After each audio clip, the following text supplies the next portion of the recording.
5, 6 और 7 ये सिंगल चौक पे हैं। ये सिंगल चौक पे होंगे। ये आगे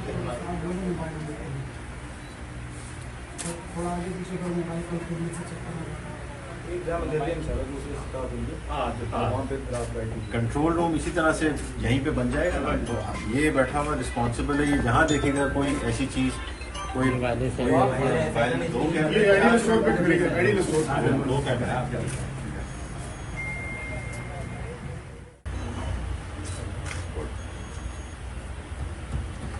इमरान आफरीदी साहब को, SHO बिन कासिम, SHO बिन कासिम साहब हमारे से इंशाअल्लाह जराइम पेशा अफराद को भागने नहीं देंगे, कैफर किरदार तक पहुंचेंगे।